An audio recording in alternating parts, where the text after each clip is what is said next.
Приветствую, друзья, на канале Каска. В этом видео вы узнаете, как повысить FPS Zenless Zone Zero, а также избавиться от лагов и фризов. Пройдемся по всем настройкам графики, узнаем, что за что отвечает и насколько сильно влияет на производительность. Большие пальцы вверх и подписка приветствуются. Готовьте ваши ручки, но мы начинаем. Спонсор сегодняшнего видео — интернет-магазин ksoft.store, на котором вы найдете проверенные ключики на Windows 10, 11, антивирусы, офисы и даже различные подписки. Да, Бустецкий это вам не даст, но тем не менее вы обезопасите свои личные данные, а приобретая комплекта можно очень хорошо сэкономить. Ну и по промокоду Каска получите скидочку в еще 5%. Магазинчик проверенный. Все отзывы можете найти в Яндексе, Отзовике и так далее. Все ссылочки я оставлю в описании и в закрепленном комментарии. Для того, чтобы у нас не было ограничений по FPS, выбираем FPS без ограничений. В крайнем случае, если процессор загружается на 100%, выбираем ограничение в 60 FPS. Это слегка снизит нагрузку на процессор и вполне возможно, что избавит вас от некоторых фризов. Рендеринг. Это разрешение 3D. При использовании 0.8 повысится FPS на 10%, но и общее качество картинки ухудшится. А вот уже 1.2 наоборот, скушает около 5% производительности, зато сделает более детализированную картинку. Рекомендую оставить по умолчанию на 1.0. Сглаживание устраняет зазубренные линии. Переход с выкл на TAA скушает не более 3% производительности. При этом заметно, как картинка станет более сглаженной. Переход на SMAA скушает еще 1%, но также добавит небольшую детализацию. Рекомендую TAA. У кого есть лишние пару кадров, выбирайте SMAA. Тени отвечают за разрешение теней. Переход с низкого качества на среднее скушает около 8% производительности. Увеличится длина теней, а также их детализация. Высокое качество еще скушает 2% производительности, сделав их более реалистичней. Рекомендую низкое качество. Качество эффектов. Должны отвечать за детализацию эффектов умений, атак и так далее. Лично мне обнаружить хоть какую-либо разницу так и не удалось. Рекомендую низкое качество. Качество света-тени. Снова же должны отвечать за детализацию световых эффектов и теней. Проверял эффекты, удары, тени. Разницы снова не обнаружил. Ставим низкое качество. Качество графики персонажей. В очередной раз, возможно, когда-то будут отвечать за прорисовку и детализацию персонажей. Но на данный момент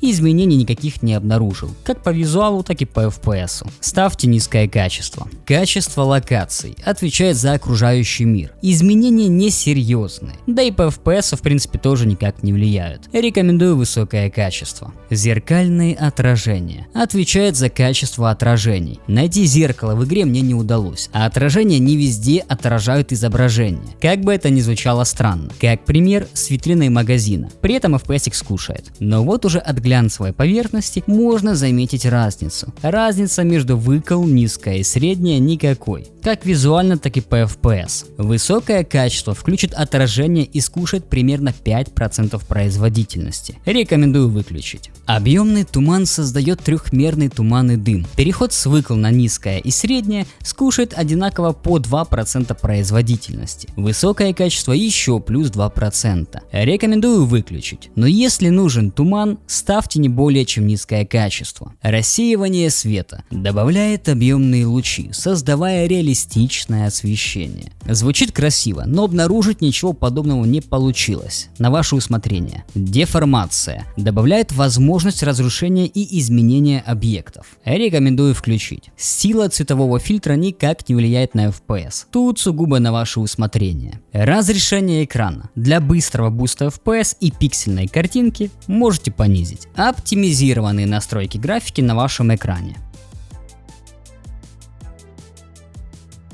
Делать сравнение высокого качества против оптимизированного я особо не вижу, так как многие параметры либо где-то глубоко спрятались, либо же еще не добавили, а может и не добавят даже. Быстренькая рекомендация в своего бусте и погнали на рабочий стол. я там покажу пару фишечек. Ребятки, если у вас есть желание, самое главное возможность, можете поддержать мой канал подпиской на Boosty. В знак благодарности вы получите мой архивчик с оптимизацией как Windows 10, так и 11. Он активно развивается, стараясь в каждой новой версии добавлять что-то новое. Там же находится гайд на 30 минут, как всем этим пользоваться. Плюс иногда публикую разные твики, отдельные настройки для некоторых игр и все возможные архивы в одном облаке. А также у меня есть Telegram, в котором я делюсь игровыми новостями, когда следующий ролик и так далее. Ну и конечно же наш Discord сервер. Мы там общаемся, играем и решаем проблемы, которые у вас могли возникнуть. За любую активность буду благодарен. Отвечаю всем и постоянно. Ссылочки в описании. Оказавшись на рабочем столе, нажимаем поиск, пишем